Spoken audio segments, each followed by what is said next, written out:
성전에 올라가는 노래라는 그 제목의 시들을 우리가 쭉 보고 있는데요. 성전에 올라가는 노래가 제사 예배 때 사용되었다라고 하는 것을 볼 때에 제사 드리고 예배하는 자들은 하나님께서 주실 은혜를 간절히 사모하며 나가는 자들이다 라고 할 수 있죠.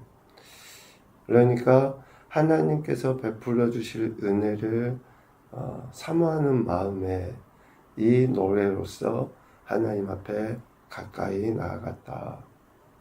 그래서 우리는 하나님을 바라는 자들, 예배하는 자들이 어떤 태도를 가지고 있어야 하는지, 또 그러한 간절한 태도, 마음을 갖고 있는 자들에게 하나님이 어떤 은혜를 베풀어 주시는지를 보게 되는 겁니다.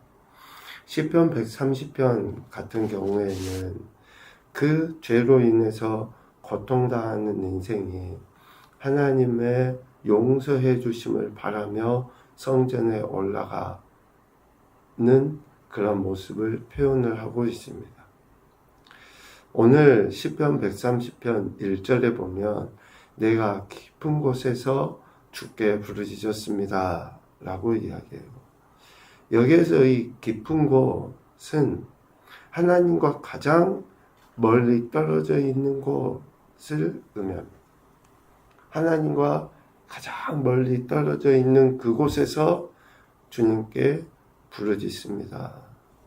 다시 말하면 하나님께 범죄함으로 인해서 하나님과 가장 멀어진 상태에서 지금 하나님께 나아가 은혜를 구하고 있는 것이다. 그러니까 지금 자신의 상태는 하나님과 너무 멀리 떨어져 있는 상태예요. 물리적인 거리를 초월하죠. 물리적인 거리보다 심적인 그 거리, 그 깊음을 이야기하는 거예요. 구체적으로 어떤 죄다라고 표현은 되어 있지 않지만 자신의 죄를 인정하고 부르짖어 하나님께 회개하며 은혜를 구하는 거예요. 주여 내 소리를 들으시며 나의 부르짖는 소리에 귀를 기울이소서 라고 2절에 이야기하는 겁니다. 왜 이러한 고백을 할 수밖에 없느냐? 왜 그 죄로 인해서 하나님과 거리가 멀어진 그 상태에서 회개하며 은혜를 구할 수밖에 없는가? 이것은 내가 죄를 얼른 깨달아서 내가 조금 더 영적으로 민감해서 이게 죄였어 라고 내가 그것을 알게 되어서 기도했다 라는 것보다 더 큰 이유가 있어요. 3절과 4절 말씀에 보면 왜 하나님 앞에 하나님과 거리가 멀어진 그 죄의 상태에서 회개할 수밖에 없느냐? 주께서 죄악을 지켜보실진데 주여 누가 서리이까? 하나님이 우리 인간 가장 깊은 곳까지 다 감찰하고 헤아려 알고 계시는데 그 하나님 앞에 회개하지 않을 수 없다. 그러니까 하나님의 용서를 구할 수밖에 없다는 거예요. 그 누구도 하나님 앞에 죄를 가진 상태로 설 수 없기 때문에. 왜? 하나님이 가장 정확하게 지켜보시잖아요. 또 하나는 4절에 이야기합니다. 사유하심이 주께 있음은, 즉 사유하심, 죄의 용서를 구하는 것은 오직 주님께 있기 때문에 그 주님을 경외할 수밖에 없다. 죄의 용서가 하나님으로부터만 오기 때문에 그 하나님께 이러한 회개, 부르짖음으로 나갈 수밖에 없다라고 고백하는 거예요. 죄를 범한 인생이 이것을 깨닫는 것 참 은혜예요. 오늘 시인은 하나님의 속성, 즉 감찰하시고 용서해 주시는 그 하나님 되심을 깨달아 앓고 가장 깊은 곳에서 지금 하나님께 부르짖어 회개하며 기도하는 것이죠. 그러니까 하나님에 대해서 깨달아 아는 것도 은혜고, 그 깨달아 알을 통해 자신의 죄를 하나님 앞에 회개하며 기도하는 것도 은혜다라는 것을 우리는 알 수 있습니다. 이렇게 하나님을 신뢰하고 자신의 죄를 하나님께 고백, 회개하죠. 그런데 이 고백과 회개는 단순한 말에 머물지 않아요. 오늘 5절 말씀에 보면 나 곧 내 영혼은 여호와를 기다리며 나는 주의 말씀을 바라는도다. 단순히 내가 죄를 지었어 라고 말하고 하나님 용서해 주세요 라는 그 차원에서 머무는 게 아니라 그 고백이, 그 회개가 하나님을 기다리고 하나님의 말씀을 바라는 것으로 나타나 보여진다. 이 기다림과 바람은 얼마나 절실하고 절박한지, 파수꾼이 아침을 기다림보다 더 아침을 기다려, 더 하나님께서 내 영혼을 깨우시고 온전케 하실 것을 기대하는 그 기다림, 얼마나 하나님의 그 역사하신 은혜를 소망하며 나가는지를 표현하죠. 기다림의 간절함이 어떠한지를 분명하게 이야기하고 있습니다. 그러므로 이스라엘은 또 죄를 범한 모든 인생은 인자하심과 풍성한 속량을 갖고 계신 하나님만 바라야 한다 라고 권면하고 있는 것이죠. 모든 죄를 사하실 수 있는 그 하나님, 그러니까 모든 인생은 모든 죄를 사하실 수 있는 그 하나님만 바랍니다. 죄 없는 사람이 없는 거죠. 그러니까 누구나 하나님을 찾아 하나님 앞에 간절한 은혜를 구하며 하나님의 용서하심을 바라고 그렇게 나가야 한다라는 것이죠. 이렇게 시편 130편은 하나님과 가장 멀리 떨어져 있는 죄의 자리에서 다시금 하나님의 용서해 주심을 구하는 그러한 기도, 노래라고 할 수 있고요. 시편 131편 말씀은 큰 평안 가운데 하나님을 바라고 있는 시인의 마음을 이야기하고 있습니다. 마치 그 평안함이 어디에서 오는 거냐, 그러니까 어떤 평안과 같느냐, 오늘 2절에서도 이야기하지만 젖된 아기가 어머니 품에 있는 것과 같이, 그러니까 그 가장 안전하고 평안한 상태의 그 평안을 지금 하나님을 바라며 또 어쩌면 그 안에서 누리고 있는 것을 시편 131편에서 표현을 하고 있죠.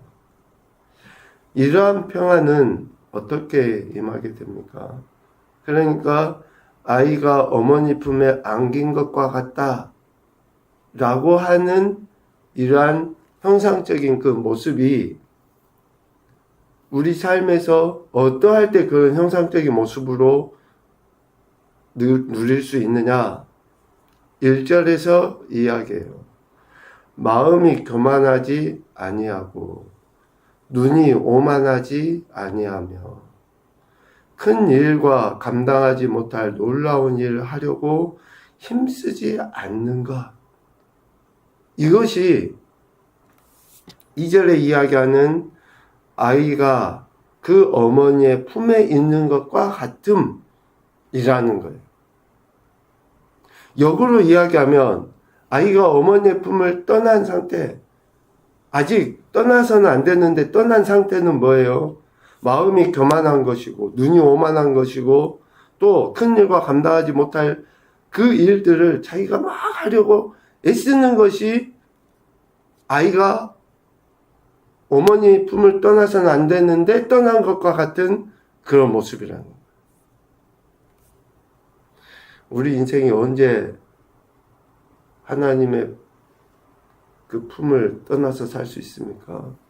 우리는 못 그래요. 그러니까 늘 우리는 아이와 같이 어머니 품에 안겨 있는 존재여야 돼요.